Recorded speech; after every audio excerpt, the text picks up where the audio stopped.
Hello everybody, Doug Hill in the Stormwatch 7 Weather Center, midday on this Friday. Yep, finally Fridays. Our futurecast shows this trend clearly continuing tonight, and that will be the story as we head through the afternoon or early evening. We're waiting for a cold front to come through the area. This is the heaviest area of rain and storms. Nothing severe expected. My wife suffered a ruptured brain aneurysm in May of 2014. And what happened is she had had a blood clot form that stopped the bleeding temporarily, but when they went in there, it caused a new brain hemorrhage. So she had a second brain hemorrhage in the cath lab, which was far more severe than the first. And she needed to have emergency open brain surgery. It was totally God's grace giving them, Dr. Armando and the surgeons with him, to save her. It was second worst thing ever happened in my life. And the other thing being when my 3-year-old son died of a heart attack, that was the worst.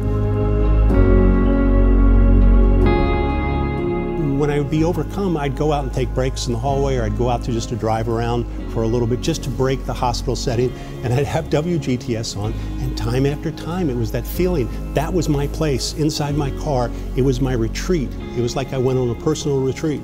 How the music came into play that day and that night and the days after was the comfort that I knew I had a place, a safe place where everything would minister to me.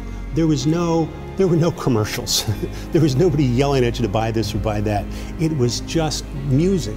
But that ministered to me in ways that, as if I had my pastor with me by my side. It got me in closer contact with God, and I could lose a lot of the tension and handing over the fear.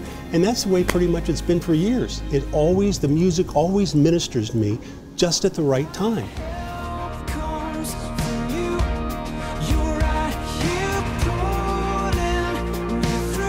I have been blessed beyond measure. Almost 40 years in radio and television. I've had an incredible career.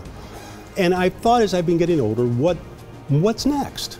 Had more and more a conviction that it became absolutely rock solid, that what God wants from me is to take what He's given me, the platform I've developed from being on TV and radio in the Washington market, and to use the skill and talent He's given me for Him, for His purpose, for His kingdom.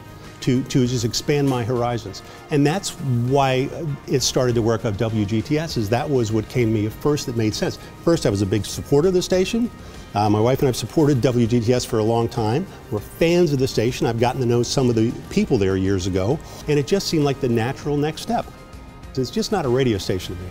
It's part of a family. It's a ministry, but it's a ministry that's on the move. God has His hand on WGTS. It is a great place, a great family, and I just can't wait to see what God has in store tomorrow and the day after and the day after and the day after.